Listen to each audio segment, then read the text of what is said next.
Assalamu alaikum wa rahmatullahi wa barakatuh. Ní òdodo tó bá ké bó ti wù mí ni mo fẹ́ ká gbèǹde báyìí ni torí ntí mo sọ kẹ́lẹ́kẹ́lẹ́ tí wọ́n wá gbé jáde ń wàláì mo sọ bẹ́ẹ̀ lóòótọ́ àwọn èèyàn wọn jókòó kalẹ̀ láti àárọ̀ yìí wọn ò sì dínkù wọn yà tó ń lé sí ni yóò ti rẹ̀ wọ́n ebi ń kọ́ àmọ́ wọn làwọn ò gbà fún mi bẹ́ẹ̀ o pé ńgbà mọ wá látòdìdí Ìlọrin èmi náà wí tèmi náà Ọlọ́run jẹ́ gbogbo òwúlò Ọlọ́run ọ̀sán yín lẹ́sàn dáadáa o gbogbo àníyàn tẹ ní tẹ fi ń ṣe báyìí Ọlọ́run jẹ́ yín náà òrèrè rẹ̀ mo kí àwọn ìyá wa náà à ń gbúrò ẹ̀yin náà àdúrà tí ó dùn mẹ́yìn jù náà ní í ṣe fún yín Ọlọ́run jẹ́ jèrè àwọn ọmọ yín ṣẹ̀rí bá mi owó ké Ọlọ́run ó gbà bẹ́ẹ̀ ẹ dákun ntí wọ́n ní kí n sọ wọ́n ní tatbiqatu fiqhil waqi' ala ta'amulati tijariyati wal iqtisadiyati al mustahdatha. gbogbo ìpìlẹ̀ dáadáa táwọn àlùfáà ti ń fi lélẹ̀ Dr. Jawhari bẹ̀rẹ̀ rẹ̀ àwọn àlùfáà wa Dr. Sirajuddin al-Asra wọ́n lé foundation fún nǹkan kan ni èmi ò tún ní máa padà lọ bẹ̀rù mọ́ ẹnu eléyìí tí wọ́n wí fún wa yìí ó tó ọ́sẹ́ kù kéèyàn ó fi gbàgbọ́ yé kíni ń jẹ́ fiqhul waqi' ká máa ń ti ń lọ ká lè bá àgbéṣẹ́ rí Ọlọ́run kó ṣe déédéé ntọ́lọ̀ ń gbèrò ntí ń jẹ́ fiqhul waqi' náà nù torí pé ẹ dákun ẹ má bínú ẹ jẹ́ ń yà lọ bẹ̀rù àwọn èèyàn ọmọ yàtọ̀ láàrin fiqhu àti sẹ̀ríà wọ́n sì yàtọ̀ alfarqu bayna alfiqhi wa sẹ̀ríà sẹ̀ríà ni èyí padà àmọ́ wa lè misinterpreti sẹ̀ríà níbi fiqhu wa ẹ̀rí sẹ̀ríà òun lòfin Ọlọ́run ètí ń jẹ́ fiqhu ní kí lèmi gbọ́ yé ń bi òfin Ọlọ́run yìí òun ní máa fi yàtọ̀ lẹ́ẹ̀fi gbọ́ pé fíkìwù ti Imam Abi Hanifa yàtọ̀ lọ́nà kan sí ti Alimamu Malik táwọn méjèèjì náà lè yàtọ̀ díẹ̀ sí ti Alimamu Ash-Shafi'i àti bẹ́ẹ̀ bẹ́ẹ̀ lọ ní tìtorí pọ̀tọ̀ ní fíkìwù ọ̀tọ̀ ní ṣẹ̀ríà.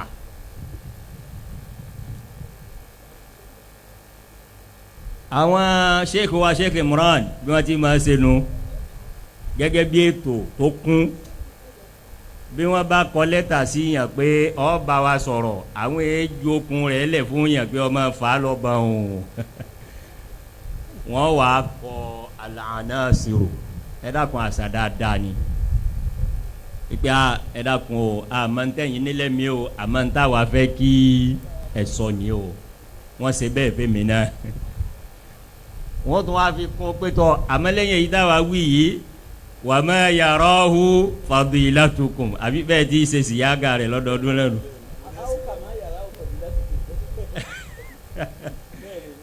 wàá rò pa yé awúkà ma yarahu ọyọ lẹ́mọ́ bí a wà yìí bọ́lọ̀ bá ní a lè sọ ẹnu wọn bá tẹ wíwọ̀n náà wọ́n ní gbogbo tí ń jẹ́ fiqhul waqi' yìí ká wá apply rẹ̀ practically wọ́n wá mú àwọn ntí wọ́n fẹ́ ká apply rẹ̀ lé lórí wọ́n dá kọ rẹ̀ al-umulatu al-mushaffara al-umulatu al-mushaffara cryptocurrency kí ni fiqhul waqi' lórí cryptocurrency. ẹ̀kejì wọ́n ní tó gbalé tó gba oko nísìnyí GNL parí ẹ̀yìn GNLA GNLD GNLD kí ni ojú tí fiqhul waqi' ṣẹ̀ríà náà fi wò ó. ẹlẹ́kẹta at-tijaratu sibraniya atijaratu asibraniya cyber trade Lárúbáwá náà nù sibraniya cyber nù lédè Lárúbáwá ọ̀pọ̀lọpọ̀ àwọn èèyàn lónìí wọn lórí íńtánẹ́ẹ̀tì lókù tí wọ́n ti ń tajà tí wọ́n ti ń rajà ó yẹ ká fojú wá kí o náà wò ó pé èyí tẹ̀ ń ṣe yìí kí ni ṣẹ̀ríà wí ń pẹ́. Sheikh Imran mo rò pé mo ti parí àwọn ànásìrò àwọn máa yàrá wò lókù èmi ò dùn ó ń bẹ̀ ọ́n náà bọ́lá ń bá ní kásìkò wá kú àwọn aṣọ máa yàrá wò náà bọ́ kí n tó lọ bí wọ́n ti tó ilé mi náà ó ti tó kọ́lọ́ mọ́sá sàmànà mi kọ́mọdé mi ó sì wí kọ́mọdé yìí náà ó sì gbọ́.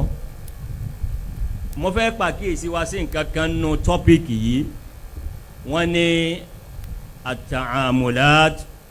at-tijariya wal-iqtisadiya al-mustahdatha. àwọn tí ò sí tẹ́lẹ̀ ní jẹ́ mustahdatha àwọn àdádálẹ̀ owó kí ni ṣẹ̀ríà wí ń pa ẹ̀. a sì máa ń tí hadithu tẹ́ni kọ̀ọ̀kan wá máa ní hadithu yanla wa Aisha radiyallahu anha ani nabiyyi sallallahu alayhi wa sallam annahu qala man ahdatha fi amrina ma laysa minhu fa huwa raddun al-mustahdatha. Anabi lẹ́ni ó bá dá nǹkan kan lè nú ọ̀rọ̀ táwa gbé wá yìí ọ̀rọ̀ wo la anabi gbé wá òun ní Ìsìlámù. Anabi lẹ́ni ó bá dá nǹkan kan lẹ̀ tí ó bá lọ́wọ́ wa wa huwa raddun alẹ́mọ̀ yọ gbàǹkẹ́ tọ́lọ́n kọ́ bá tọ́lọ́n àtànẹ́bì mọ́. Ó yá clear rẹ̀ ká tó máa lọ wájú. Ǹjẹ́ gbogbo àdádálẹ̀ òwò yìí náà ń bẹ nínú tá anabi ní fa huwa raddun. Ìdáhùn lórí rẹ̀ ni pé kò sí ń bẹ̀. Kí ni mo wí jàmá? Kò sí ń bẹ̀. Bẹ́ẹ̀mi tí máa wí níbòmíì kọ́ bá yé kò sí bídíà nú òwò. Kò sí kíni? Kò sí bídíà nínú òwò. Bọ́lọ̀ ti gbé ṣẹ̀ríà bó ti wù ló gbé kalẹ̀ ń. Ibi bídíà wà òun lọ́rọ̀ ẹ̀sìn. Àmẹ́ rí i pé èsè tó ń serú cryptocurrency yìí tí wọ́n ṣe lójú ayé ànábì ọ̀rọ̀kọ̀rọ̀ ni o ẹ dákun Islam ò lé ẹ̀mẹ́jà falẹ̀ kò sí bídíà nínú òwò nínú àwọn fatiwa tí mo gbọ́ gẹ́gẹ́ bí táwọn àlùfáà wa má pèjú wa kẹ́mi náà mú kan wá tó fọwọ́ kàn mí lẹ́mìí púpọ̀ wọ́n wá bí àlùfáà kan kọ́dà kìí ṣe Nàìjíríà yìí mo rò pé irú àwọn fatiwa báyìí náà làwọn àmì ọlọ́wọ́ lórí nẹ́ẹ̀tì wọ́n wá sọ kalẹ̀ sí àwùjọ tiwa yìí. wọ́n bi àfáà náà pé àwọn kan dé o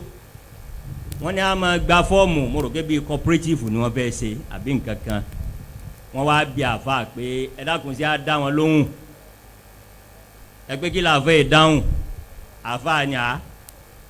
ẹ̀yin lẹ ní ìdí owó jà àwọn sọ̀hábé lọ ní àbá àwọn sọ̀hábé tí àwọn sọ̀hábé ò rí fọ́ọ̀mù ńlẹ̀ wọ́n máa tà tẹ́yìn wọ́n máa tà á. bí ìgbà téèyàn tó da ojú sẹ̀ríà tó da kodò ni. ọ̀rọ̀ òwò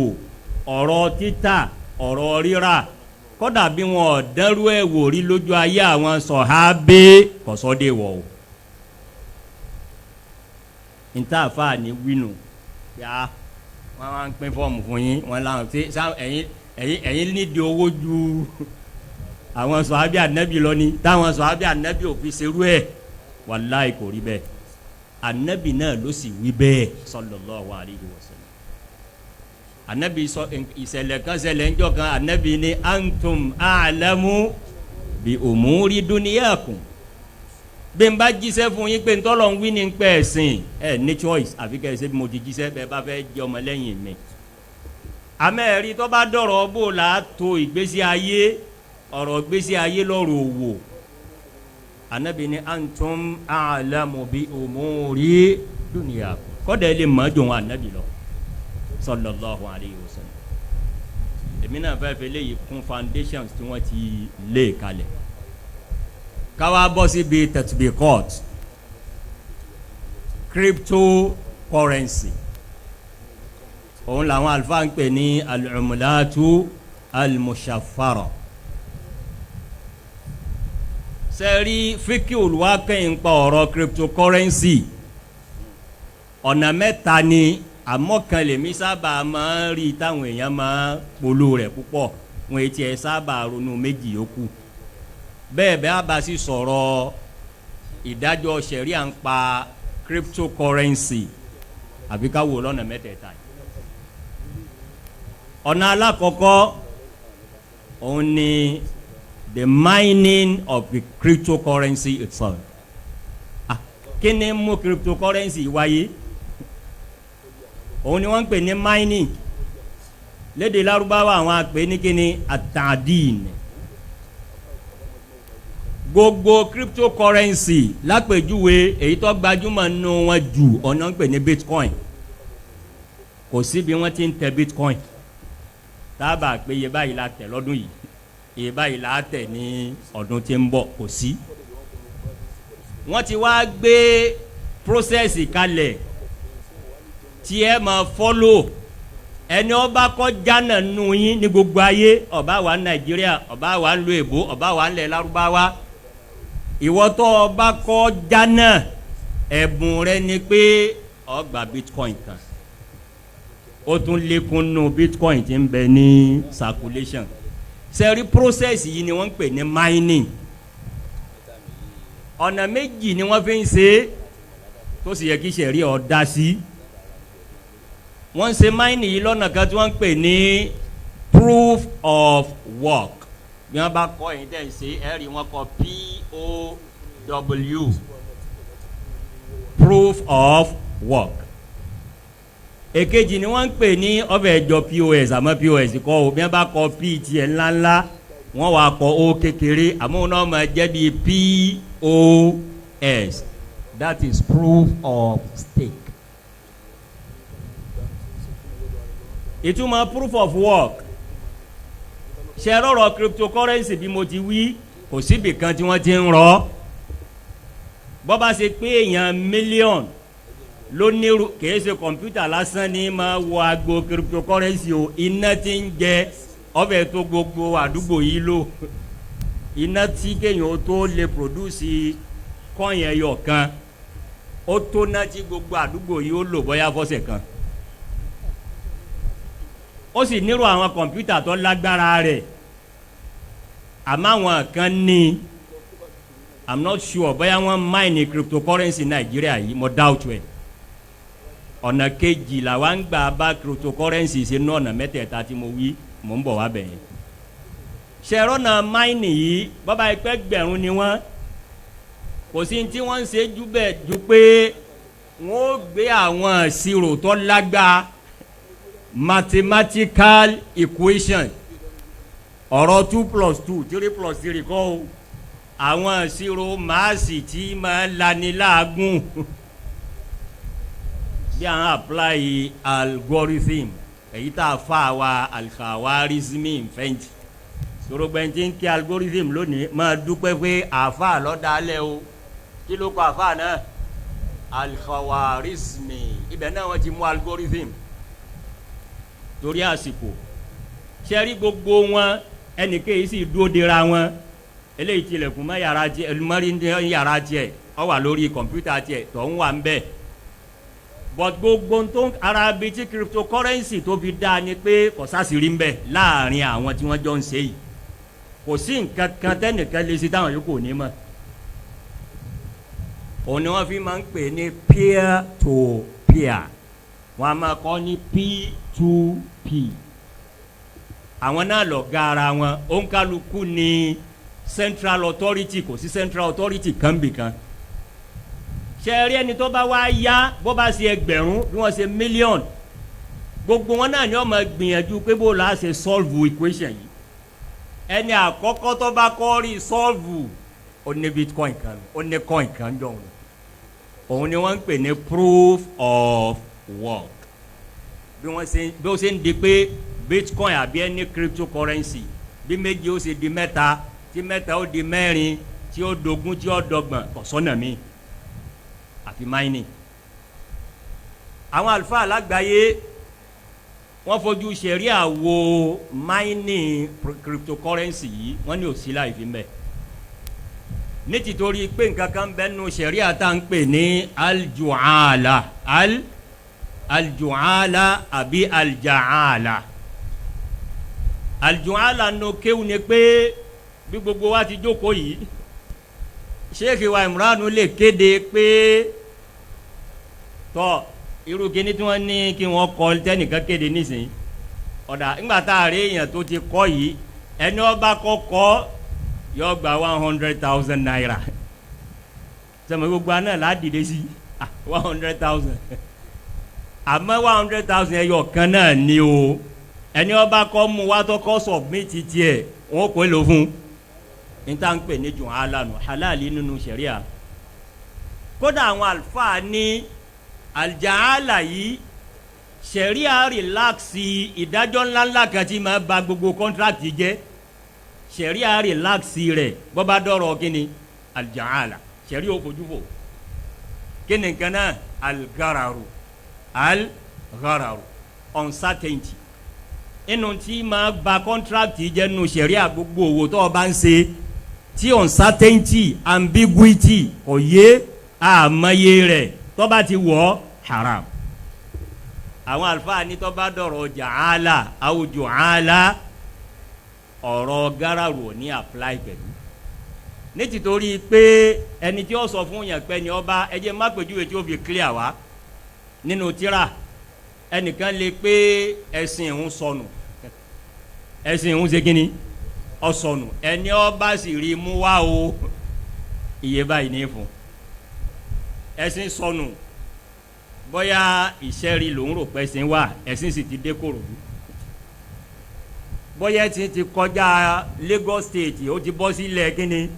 Ogun State ìtumọ̀ ẹ̀ ní pé àmọye iṣẹ́ tí ó ṣe òun ní òfin jọ ìjára bọ́bá yìí pé ìjára ni bí jahala gararu bá ti wọ ìjára ọba jẹ sorry gbogbo ẹni tó bá fẹ́ bẹ́ẹ̀ yẹn ń sẹ́ pé ẹ bá ń kọ́lé o ẹ bá ń ṣe nǹkan báyìí kọ̀ wá sọ yìí iṣẹ́ tí ó ṣe fún haramun fi ṣẹ̀ríà torí pé gararu wọ̀ ọkàn ní ọbọ̀ ṣe nǹkan báyìí iṣẹ́ ẹjọ́ mélòó ni ó ṣe ìjọ mẹ́ta ni mẹ́rin ni ọ̀sẹ̀ kan ni yọ gbà lóṣù kan ó sì níye kan náà lọ́sàn àmọ́ tó bá di ọ̀rọ̀ jàálà yìí wọ́n máa ṣẹ̀ríà relax ọ̀rọ̀ gararu ń bẹ̀ kí ló dé torí pé ń bẹ nínú alukurani ẹ̀rí jàálà nínú alukurani karim nínú suratu Yusuf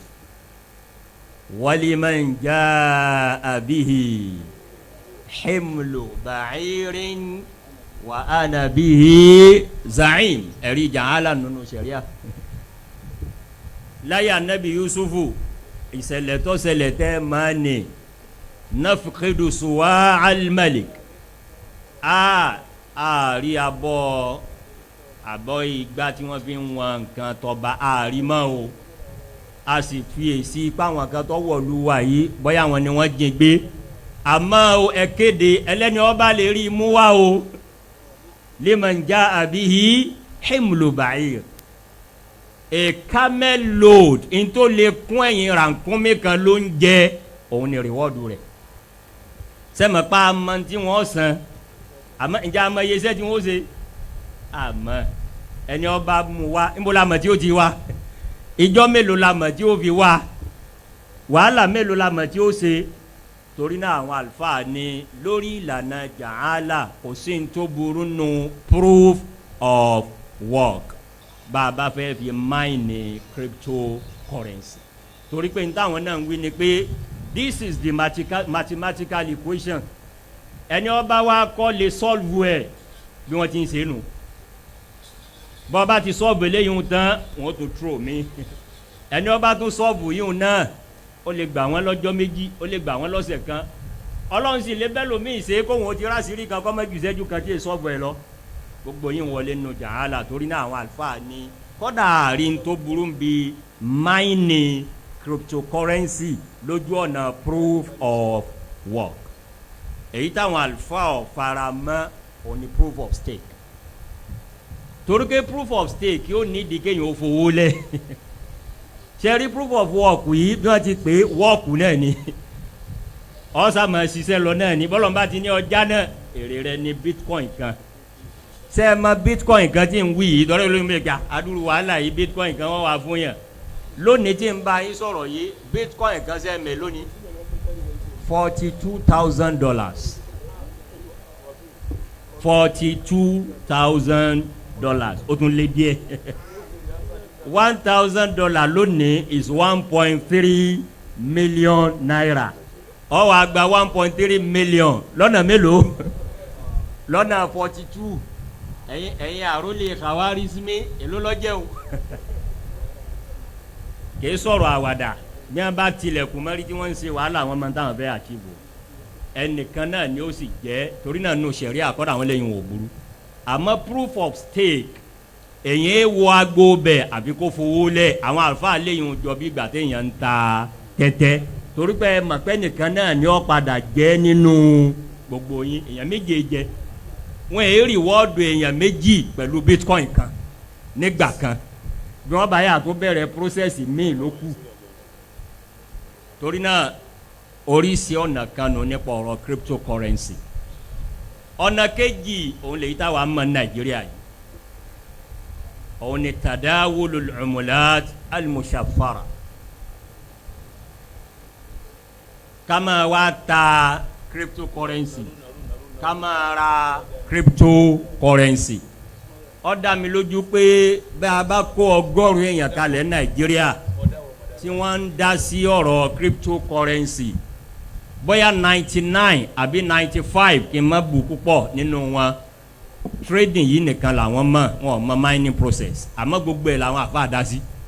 ibi wọ́n ti ń mine ẹ̀ àwọn àlùfáà sọ èyí tó jẹ́ tọ́ èyí tó jẹ́ wọ̀ ẹ̀rẹ́ yìí tó kan àwa Nàìjíríà yìí òun náà ló sì kan ọ̀pọ̀lọpọ̀ ayé jù akramakumullah ṣe rí ọ̀rọ̀ bitcoin yìí bitcoin ló gbajúmọ̀ jù ní o wọ́n pọ̀ o inú cryptocurrency òun ni ethereum inú cryptocurrency òun ni ripple àti bẹ́ẹ̀ bẹ́ẹ̀ bẹ́ẹ̀ bẹ́ẹ̀ lọ àmẹ́rí ọba wọn ọ̀nà ń pè ní bitcoin ṣe rí bitcoin yìí ń jọ́ tó bẹ̀rẹ̀ ní 2008 kò pẹ́ púpọ̀ ọkùnrin kan tí wọ́n ń pè ní wọ́n bó wọn kó kẹ́ Nakamoto kọ́dà àwọn èèyàn dáùtù pé kìí ṣe èèyàn kan bóyá àwọn gúrùpù kan ni wọ́n sọra wọn bẹ́ẹ̀ bọ̀tẹ̀ yìí ń kọ́ lọ́rọ̀ torí pé dòní wọn ọ̀mẹ́ni ọ́ dalẹ̀ wọn ọ̀mẹ́ta lọ́ da arabi táwọn àfọ̀nṣẹ̀rí àti ń fojú wo náà nù o dòní yìí wọn ọ̀mẹ́ni ọ́ da cryptocurrency lẹ̀ Nakamoto mọ̀rọ̀kọ́ kọ́ rẹ̀ náà nù. now ṣẹ́ríńjọ́ tó ń invent in 2008 wọn ò tí ì rí fi rajà kò sẹ́ni ó gbà until 2010 ní 2010 yìí wọ́n lẹ́nìkan fi crypto kan ra pizza méjì èlò wọn ta pizza ó fi crypto kan ra kíni pizza mélòó pizza ni búrẹ́dì tí wọ́n kàn jọ ra ní báyìí bíi bí yẹn bá lọ Mẹ́kà yóò rí pizza gan pẹ̀lú wọ́n ń jẹ Mẹ́kà wọ́n ń jẹ Mẹ́dínà imagine ẹ wo kí ló jẹ́ value kí ni kí ma crypto jọ kódà kò tó $1 kò tó èlò ọwọ́ àdè ló lónìí 42 kìí ṣe $42 o $42,000 ntí o tó one single dollar ní 2010 sísìn ọdún mélòó nù ọdún 13 péré bọ́rọ̀ rẹ̀ ti rí nù òun ní ọ̀pọ̀lọpọ̀ ló fi ṣòro láti yọnu kó ń bẹ́ẹ̀ torí bọ́lọ̀ ń bá ní kó rí kan gbámú lóòótọ́ owó dé àwọn àlùfáà lágbàáyé títí di òní tí ń bá yín sọ̀rọ̀ yìí ẹnu wọn ò kó ẹni ọba lẹ́nu wọn kò ìrọlọ́pàá o lórí ọ̀rọ̀ cryptocurrency òun ló jẹ́ pé kódà ibi tó ga jù tí wọ́n ti máa yanjú àwọn nǹkan àgbàlódé báyìí pẹ̀lú fíkì olùwákẹ́ òun ni majma'ul fiqhi al-islami fi Jeddah International Fiqh Academy ení èjì wọ́n ti pe conference lórí cryptocurrency ó ti dẹ̀ méjì wọn ò tí arrive at a decision bíbí n ti ń sọ̀rọ̀ òun lójó jẹ́ pé kìí ṣe ti gẹ́gẹ́ bí àwọn àlùfáà wa ti wílẹ̀ kan kìí ṣe tá àfa kan ọkàn jókòó tí ó ṣe fatiwẹ́ gbogbo àwọn àlùfáà lágbàáyé ni wọ́n ń pàdé ní International Fiqh Academy dìsín ńgbà wọn ṣe alákọ̀ọ́kọ́ wọn ló tún kọ àwọn kankan tá a fẹ́ wò wọn ṣe ẹlẹ́ẹ̀kejì náà ó tún kọ àwọn kankan tá a fẹ́ wò ni àwọn àlùfáà míì ara ẹni tí ń ṣe fatiwa pé èmi rí pẹ́ tọ́ ni èmi rí pé wọ̀ ni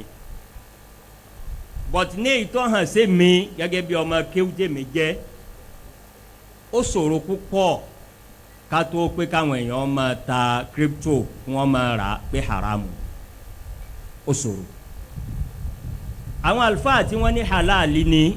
ojú méjì ń wò ara àwọn kan tí wọ́n ní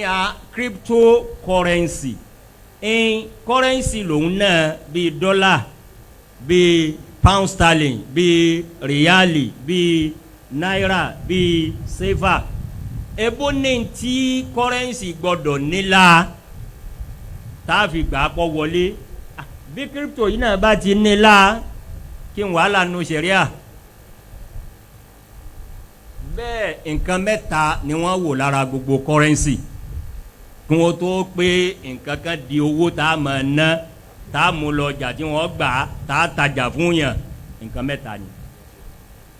wọ́n lówó yìí tá a fẹ́ máa lò as a currency ó gbọ́dọ̀ jẹ́ wahdatul hisab ó gbọ́dọ̀ jẹ́ ìbọ̀ wá tú o wasilatun litabadul ó gbọ́dọ̀ jẹ́ mustawda'un lilqima wahdatun lilhisab wa wasilatun litabadul wa mustawda'un lilqima ẹ̀yin lè bọ́ ẹ̀yin náà ó rí bí ìwé yín náà ọ̀rọ̀ kọ́rẹ́nsì kọjá ọ̀rọ̀ tíra nìkan òun lẹ́yìn náà kà tí wọ́n ní ó gbọ́dọ̀ jẹ́ unit of account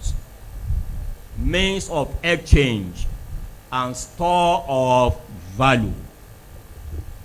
àwọn àlùfáà kan wò pé mẹ́tẹ̀ẹ̀ta yìí pé sára cryptocurrency ìyẹn ni pé a lè lòun náà as unit of account bí n bá fẹ́ ra nǹkan $42,000 lónìí tó bá tẹ́ni tí mo fẹ́ ra lọ́wọ́ ẹ̀ lọ́rùn mo lè fi gba bitcoin kan mo ti sanwó rẹ̀ torí pé dèdè iye owó ọjà mi nù that's unit of account. wasilatun litabadul wọ́n ní gbogbo ayé lónìí kì í ṣe Nàìjíríà nìkan kódà àwọn kan sọ pé bá a bá ta nǹkan yìí crypto lágbà ń bẹ láyé lónìí àti ra àwọn tí ń tajà tí wọ́n ń pè àgbà dọ́là àgbà náírà àgbà pound sterling bọ́ọ̀ bá sanwó ọjà tó rà yìí kí ló fi sanwó ẹ̀ cryptocurrency àjọ ó di kíni ó di means of exchange wasilatun litabadul ẹlẹ́ẹ̀kẹta ni mustawda'un lilqima value wo ló tún kù ń bi kí nǹkan ó store value 42,000 nǹkan ẹyọ kan torí náà ojú táwọn àlùfáà kan fi wò ó ni pé gbogbo ń tí pé sára gbogbo àwọn ìmúláàtì yòókù tá a gbà wọlé àwọn orin tó dínkù lára ẹ o a sì lè pe ń tí a rí pé nǹkan kan yẹ ká wá pè ní haramu ẹnu dájọ́ táwọn àlùfáà yóò wí ni pé gbogbo ntọ́lọ́wọ̀n aláwọ̀ rẹ kó o ṣe ń bi dọ́là níbi náírà níbi pound sterling rẹ ọ̀ aláwọ̀ rẹ kó o ṣe níbi cryptocurrency náà bí rìbá lágbèjúwe ìyẹn ni pé o gbọ́dọ̀ ta cryptocurrency kan o fi gba méjì lọ́wọ́ èèyàn rìbá ni àwọn àlùfáà míì nínú àwọn tí wọ́n ní kọ̀lá ìbí bẹ́ẹ̀ bá ta tó bá rà á àwọn ní cryptocurrency yìí ojú táwa fi wò ó ní kọ́ ìdá sẹ̀ríà tó ní al-ibratu bil ma'ani la bil mabani sẹ́ẹ̀rí kìíní tí wọ́n ń pè ní cryptocurrency yìí wọ́n wulẹ̀ ń pè ní currency ni it is an asset wọ́n wulẹ̀ ń pè lówó ni kí ló ń gan bó la pè asset yìí Yorùbá ọjà ọjà lódodo ọ̀pọ̀lọpọ̀ ẹni tí ń ní cryptocurrency ńlẹ̀ kìí ṣe hádàfù objective wọn ni pé mo fẹ́ fi rajà ó fẹ́ ní lọ́wọ́ torí ìgbà tí ó bá fó gbọ̀n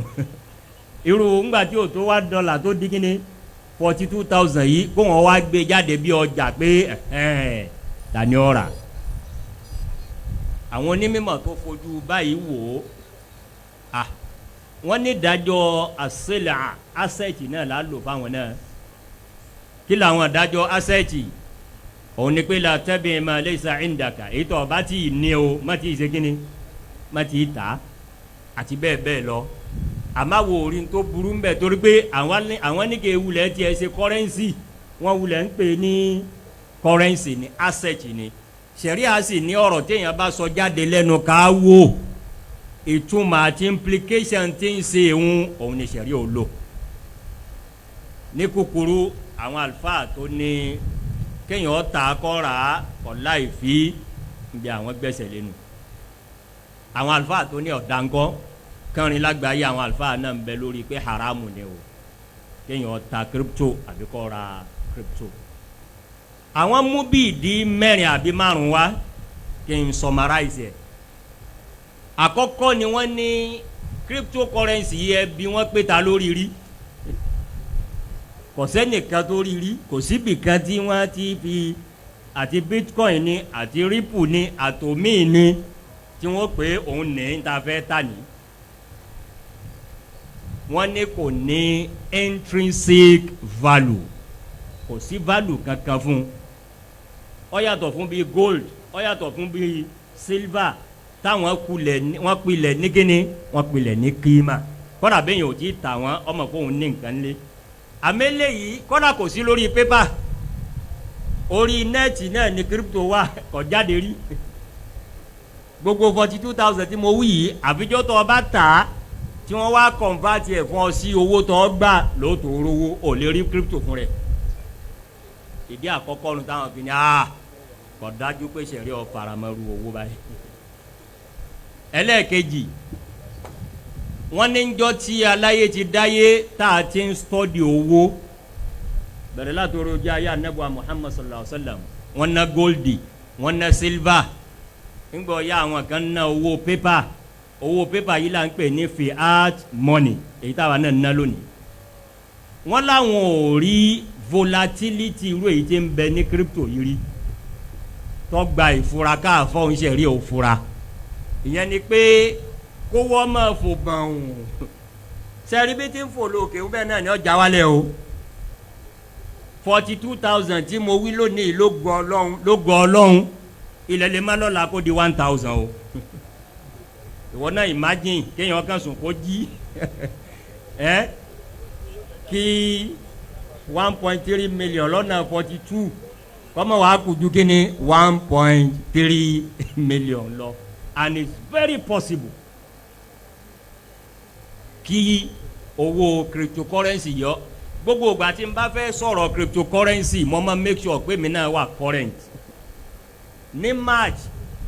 2021 la kọ́kọ́ ìgbà tí mo kọ́ sí lecture lórí cryptocurrency èmi náà lọ wo pé èlò ló di lónìí sẹ́rí ní March it was $55,000 2021 ní wí o ọdún méjì ó lé sẹ́yìn. By October the same year 2021 Federal Polytechnic lẹ́dẹ̀ Dr. Taofik wà ní provost ń gbà wọn àbí no àwọn náà padà di provost poly tí wọ́n ṣẹ̀ dálẹ̀ but wọ́n sì wà ń bẹ̀ ń gbà wọn àwọn ní máàmù ń gbà wọn ní Federal Poly ẹ̀dẹ̀ wọ́n ní wọ́n á bá àwọn èèyàn sọ̀rọ̀ crypto láti wà current èmi náà tún lọ wò pé so ti kú òní ètò wà mo discover kó ti di 66,000 láàrin March sí gíní October lọ́dún kan náà. lánàá kí n tó wáyà yín mọ́ lọ yẹ ìdí ń wí fún yín ìwo ìgbẹ́tọ̀ ńgbà tá a tún bá àwọn èèyàn sọ̀rọ̀ crypto lọ́dọ̀ àwọn Sheikh Imranu lónìí ká má ma wáyé fún wa pé 66,000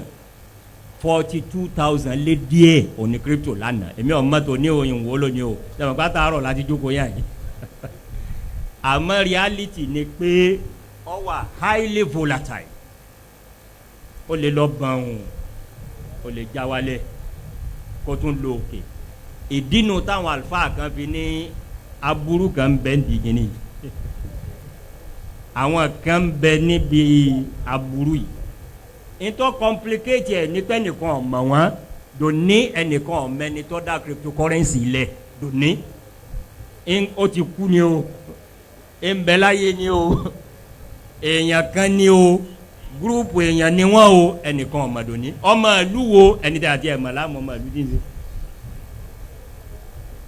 ó di pọ́ìntì méjì pọ́ìntì ẹlẹ́ẹ̀kẹta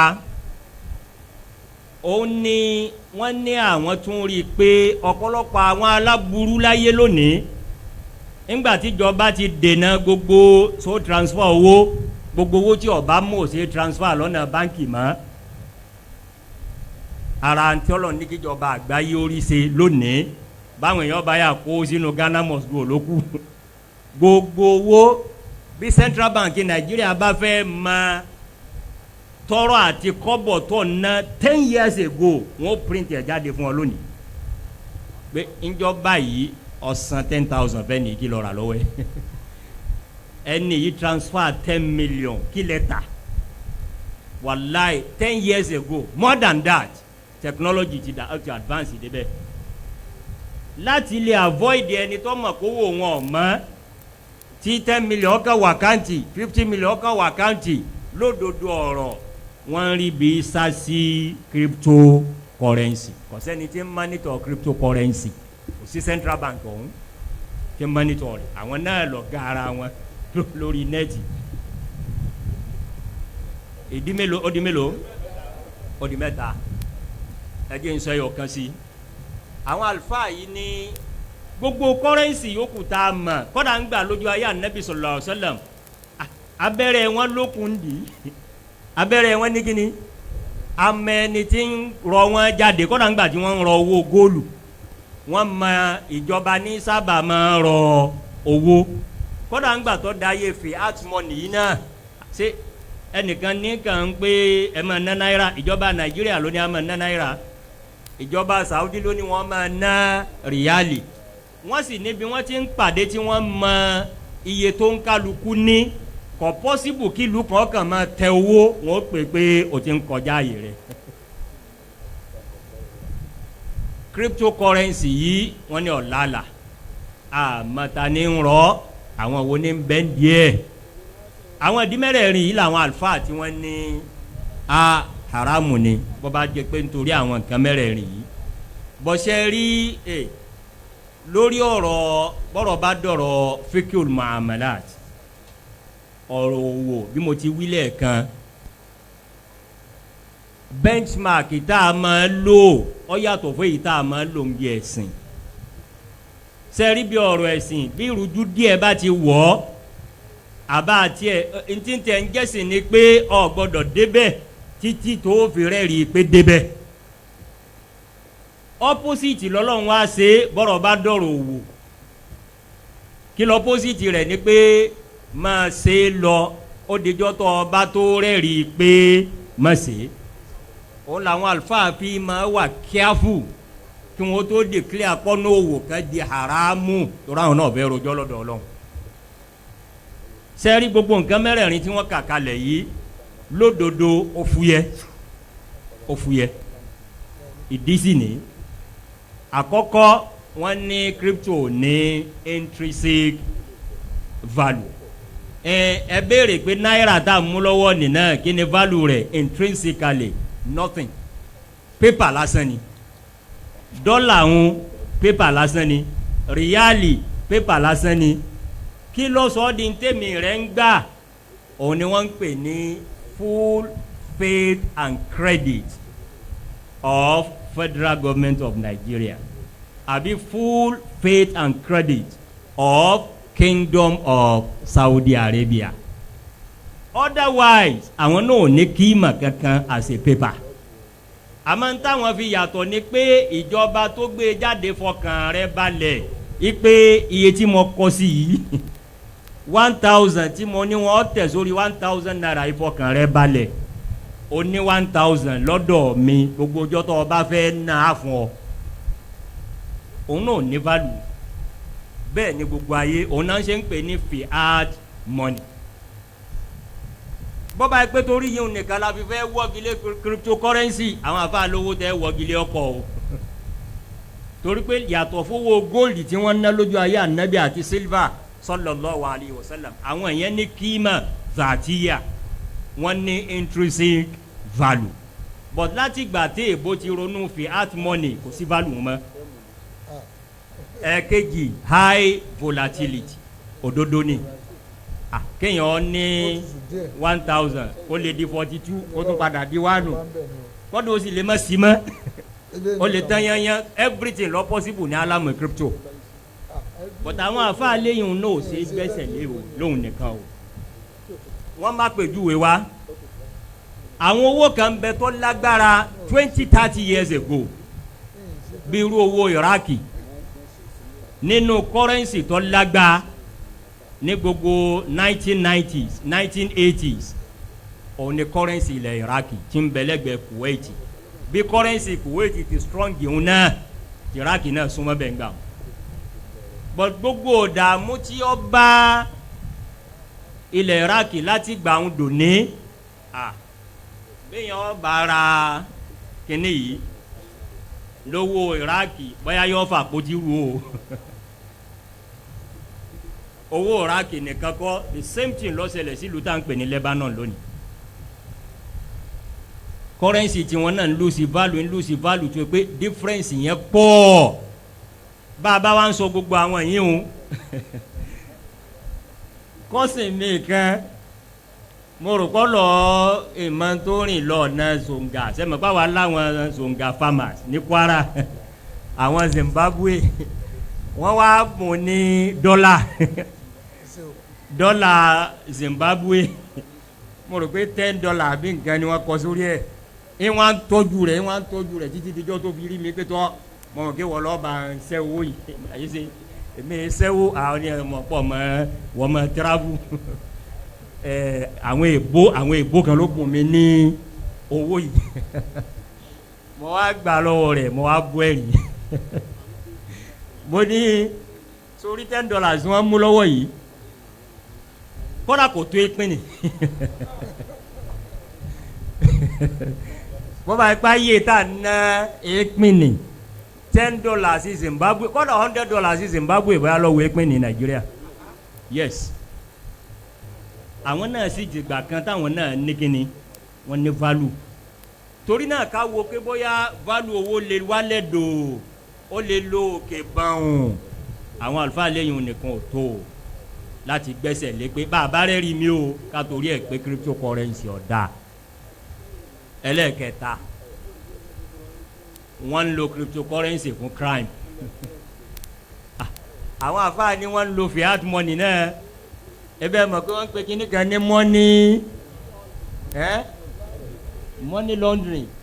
gbogbo ẹni tó mọ̀ kó wọn mọ́ lónìí ó lè lọ́ọ́ fi ra lé bọ́bá wa ti fi ra léhùn bọ́bá padà ta léhùn ẹ̀mí rẹ̀ ó balẹ̀ pé ẹ wá transfer rẹ̀ sàkáǹtì hùn ọlọ́ndà owó hùn nù.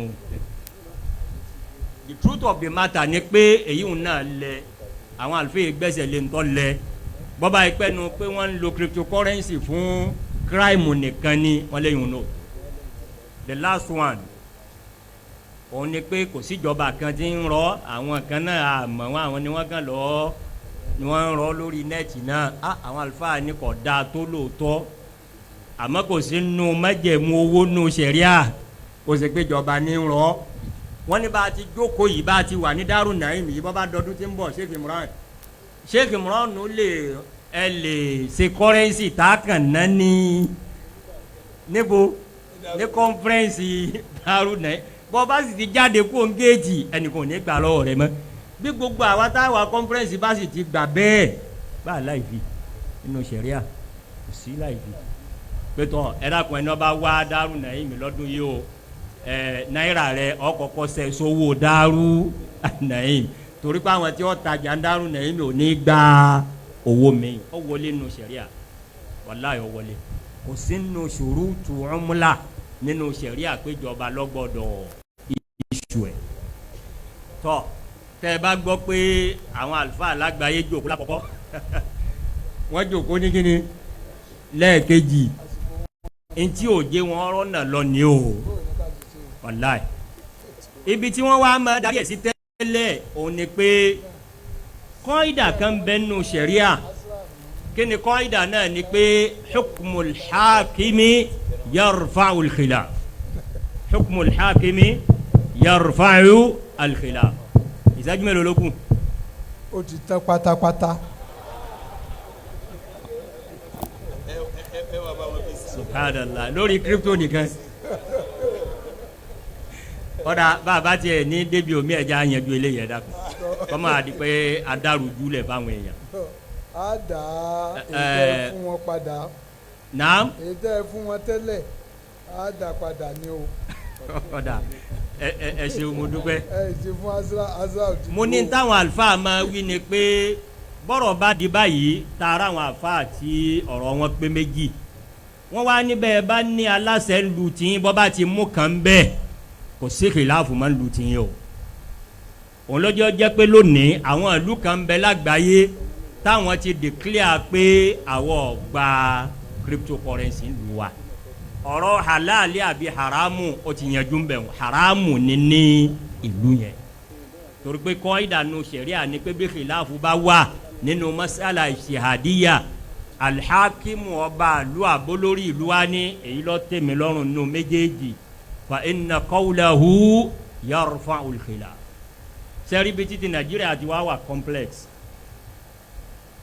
ní around 2021 tí mo wí yìí nàìjíríà náà issue pa àwọn faramọ́ crypto kódà CBN ní issue circular pé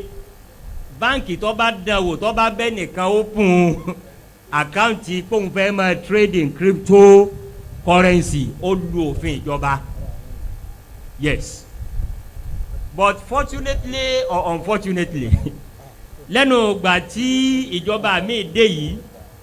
tí gómìnà mi dé central bank ara àwọn òfin tọkọ yí padà nù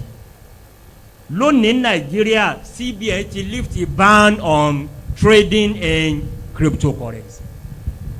ó ní tẹ́lẹ̀ èmi máa wí fáwọn èèyàn pé ṣé nàìjíríà lọ wà ìjọba nàìjíríà farama wa hukmul hakimi yarufa àmọ́ àléwu yìí ò mọ́ lónìí torí ìjọba tó lóun ọgbà 2021 authoritatively wọ́n ti allow rẹ̀ wọ́n kàn láwọn regulate ẹ̀ dé àwọn ọmọ báwọn ṣe máa monitor àwọn tí ń bá ń lò fún tí ọ̀dà torí náà ibi tí nàìjíríà wà nù lónìí o ẹ̀yà sẹ́kànnà GNLD ọ̀kárí ilé ọ̀kákò bẹ́ẹ̀ bí mo ṣe bùn àwọn sẹ́ẹ̀kì wa ní ìṣẹ́jú mẹ́rin wọ́n làwọn pè mí náà mẹ́rin ṣe rí ọ̀rọ̀ GNLD táwa ń pè yín àyín òun kọ́ gan ló kọ ẹ̀ oríṣiríṣi àwòrán ní máa gbà wọ̀lú kọ̀ọ̀kan mo rò pé àwọn tọkọ gbé wọ nàìjíríà ní GNLD kọ́mpìnì kan làwọn eléyìí hùn GNLD Golden New Life Diamond ó kọ kọ́mpìnì hùn nù àwọn ni wọ́n kọ́ introduce rẹ̀ sẹ́rọ̀ ó kọ ẹ̀ gan-an òun ni multi-level marketing àbí network marketing bẹ́ẹ̀ yẹn bá dé Sudan àwọn ọmọ GNLD kí làwọn máa ń bẹ̀ Quest torí pé company tó gbé wọbẹ̀ òun ní kíni Quest bẹ́ẹ̀ yẹn bá dé gbogbo Saudi Egypt Urdun Lebanon gbogbo àwọn yìí o bẹ́ẹ̀ bá ń dáko GNLD àwọn ọmọ ẹgbẹ́ kí làwọn mọ̀ business business mo rò pé business náà ni wọ́n pa ló kọ́dà òun lójó jẹ́ pé àwọn àlùfáà kan kọ́dà wọ́n ṣe tíra wọn ní tàrífù uqala ìnáàsì bi hukmi muamalati business tàrífù uqala ìnáàsì bi hukmi muamalati business kí ni àti business àti GNLD àti Quest ní Sudan ojú kan náà gbogbo ẹ̀ òun ni multi-level marketing òun ni pé bẹ́ẹ̀ mi bá fa àwọn alájìmùtí wọ inú ọjà yìí àwọn náà fa ẹlòmíì wọ̀ ẹni táwọn náà fa wo tún fa ẹlòmíì wọ̀ yọmọ wa lọ báwọn sẹ́ẹ̀rẹ́ mi tí mo ti ṣe sábàbí táwọn fi wọ̀ lákọ̀ọ́kọ́ ń bẹ́gbẹ̀rún èèyàn bá wọlé túrú wọn mo ní ti ń gbà o ti wọ́n fi ń pè ní multi level sẹ́rí ká má fi dènà pẹ̀nu lórí eléyìí àwọn alfa ní irú tí ṣe Jawari náà Dr. Jawari wíwù ní alfatawa aljamaiya tí èsẹ nìkan kìí ṣe ìlú kan kìí ṣe méjì kìí ṣe mẹ́ta ni wọ́n ti ní haramu ní Saudi al-lajnatu da'imatu lil ifta fatiwa wọn ni pé n tàn pè ní GNLD yìí haramu darul ifta aw lajnatul ifta ní Misra ní Egypt ó lè fẹ́ confuse àwọn èèyàn tán bá ń wò lórí net fatiwa méjì làwọn ní àwọn náà kọ́kọ́ ní halali ni ńgbà tí wọ́n padà ṣàlàyé lẹ́kùnrẹ́rẹ́ the last fatiwa iftawu Egypt náà ni pé haramu torí pé táwọn alfa wa Dr. Asra wílẹ̀ kan òdodo ọ̀rọ̀ ni báwọn yẹn bá fẹ́ pé nǹkan ní halali fáwọn wọn máa ń táwọn ò fi pamọ́ fún yín nínú béèrè wọn ò wí débẹ̀ fáwọn àfa òun ni fatiwa àkọ́kọ́ àmọ́ fatiwa ẹlẹ́ẹ̀kejì tó gbẹ̀yìn kọ́dà ní Misra ní Egypt òun ni pé haramu bẹ́ẹ̀ náà wà ní al-Urdun lẹ́jìnà ìftáyì Urdun náà haramu làwọn náà pè àtàwọn míì náà bẹ́ẹ̀ sẹ́rí n ti ń fa táwọn àlùfáà míì fi rò pé halali ni òun ni pé wọ́n sọ pé commission ni pé commission ni à ń gbà sẹ́rí àti ní bẹ́ẹ̀ yẹn bá ṣiṣẹ́ fún yàn ó lè béèrè owó ọ̀yà náà ń commission àmọ́ kò rí bẹ́ẹ̀ pẹ̀lú àlàyé táwọn àlùfáà ṣe inú ọ̀nà táwọn àlùfáà fi ṣèpínyà láàrin owó téèyàn ń gbà pẹ̀lú commission níbi GNLD àti ntọ́jọ́ òun ni pé bí n bá gba commission ẹ bá àwọn alájí mùtíù mo polo fún àbí commission mi ò gbọ́dọ̀ tayọ ọbẹ̀ hùn ẹni tá alájí mùtíù náà polo fún ta ló yọ gba commission hùn àwọn alájí mùtíù lọ wọ́n gbà yín hùn ẹni tóun náà polo fún bọ́bá yìí pé commission halali o ẹni èèyàn ṣiṣẹ́ fún náà ní ọ̀sán commission àmọ́ kò rí bẹ́ẹ̀ níbi multi level ara ń táwọn àlùfáà fi ní kọjọ commission wọ́n ní bẹ́ẹ̀ bá wo multi level marketing yìí wọ́n ó introduce ọjà kan tí wọ́n máa tà nílẹ̀ Lárúbáwá kọ́dà kìí sóògùn ntọ́ bá bàlù kọ̀ọ̀kan mu ni wọ́n máa fi lọ ni wọ́n mọ̀ pé oúnjẹ mélòó làwọn èèyàn rí jẹ́ yàn yín tẹ́lẹ̀ pé supplement ni ó ta yàn yín òun ló fi jẹ́ pọ̀pọ̀lọpọ̀ supplement ni wọ́n máa pa wọn ta àwọn àlùfáà làwọn wádìí àwọn rí i pé supplement yìí kábídí gẹrẹwu ni o òdodo ọ̀rọ̀ ni pé gbogbo ẹni tí ń lọ rà á kìí ṣe torí ọjà yìí lọ́ba lọ́bẹ̀ o èmi sì ti interview many of them ń ti torí póun náà gbọ́ pé lámẹ́yìn lóṣooṣù iye báyìí ní ń bọ́ sí àkáǹtì rẹ̀ torí àwọn èèyàn tó ti rí kó wọlé torí tí wọ́n ń torí ẹ̀ lọ sí inú wọ́n ní kéyìn ó sì máa ṣe báyìí ọwà min akili amuwali nasi bilba kódà practically èmi náà wá rí bẹ́ẹ̀ ní Nàìjíríà wọ́n ti wá fi rọ́kùn nísìn láwọn tí ń kolo rẹ̀ láti ká pe àwọn èèyàn pé ẹ̀sà wá wọ́n sẹ́ndì mẹ́sẹ̀gì ń ṣe mi gan o wọ́n wá sẹ́ndì mẹ́sẹ̀gì sí i pé a fẹ́ ran àwọn èèyàn kan lọ́wọ́ a sì láwọn kankan tá a wò ẹ wá wà nú àwọn tó soríire tí a mú sẹ́mi pé bẹ́ẹ̀ yẹn ọba máa ṣe fatiwa èèyàn gbọ́dọ̀ wá díẹ̀ dé àmọ́ mo mọ̀ pé bírù mi bá lọ ọbẹ̀ táwọn èèyàn bá rí mi ń bẹ̀ ó lè mú tuma mi wá njọ mo rí mẹ́sẹ̀gì mo á ní sẹ́kẹ́tìrì mi ọ lọ wọ́n làwọn fẹ́ empower mi bẹ́ẹ̀ ní wọ́n kọnu wọ́n làwọn fẹ́ empower wa pé àwa tá a soríire báwọn mú yìí àwọn fẹ́ ṣe kí ni àwọn fẹ́ ara ti fún mi àmọ́ mo ní ìwọ lọ́lọ́ gbọ́n tí ńgbà tí ó dé ó ní ṣe ìṣẹ́rígbẹ́ ti sẹ́ǹdì ẹ̀ sí yín o bẹ́ẹ̀ náà wọ́n sẹ́ǹdì ẹ̀ sọ́gọ́rọ̀ gbogbo èèyàn gbogbo wọn náà ní ń rò pé òun mọ̀ sóríire wọ́n nínú àwọn èèyàn péréte díẹ̀ táwọn mú Ọlọ́run ní kó wọn wà ń bẹ̀ wọ́n fẹ́ empower wọn bẹ́ẹ̀ bá wá débẹ̀ kò sí empowerment kan wọ́n wà á máa polówó GNLD fún yín ntí wọn táwọn àlùfáà pè ní aligishu wa tadlis anabi sì ni man gashana falaysa minna. ẹ dákun wàláyé ó wù mí kẹ́ lówó ẹ̀yin youth wàláyé mi máa sọ mọ́lá anabi sọ fún amúr bin al-as njọ́ kan pé ni'mal malu salihu lil abdi as-salih. owó tó dáa òun lówó tó lọ́n ṣe fẹ́ ni ti ń ṣe tọ́ lọ́hùn wàláyé ó wù mí kó ń sún nù lówó kìí ṣe pé nítorí pé ń rówó ń bẹ làwọn àlùfáà fi ń ṣe fatiwa ntọ́lọ̀ ń fi àwọn àlùfáà nílànà ṣẹ̀ríà òun ni pé ọ̀rọ̀ GNLD yìí gbogbo ẹni tí ń bá ń wà ń bẹ kọ́ wá mi ṣe o gbogbo àwọn àlùfáà tí mo wí yìí àwọn èyí sọ̀rọ̀ àwọn èyí sáwọn àfọ̀nfẹ́ nú o fatiwa wọn ìdájọ́ wọn òun ni mo sì sọ fún yín ni eléyìí tá a wí náà ọlọ́mọṣà yóò wúlò ọlọ́mọdé ọjọ́ balẹ̀jọ́ aburú fún wa àtẹ̀ntó wí àtẹ̀ntẹ́ gbọ́ níparí mo kí sheikh wa sheikh imran lẹ́ẹ̀kan sí ọlọ́run ó san yín lẹ́san dáadáa àdúrà tèmi ni pé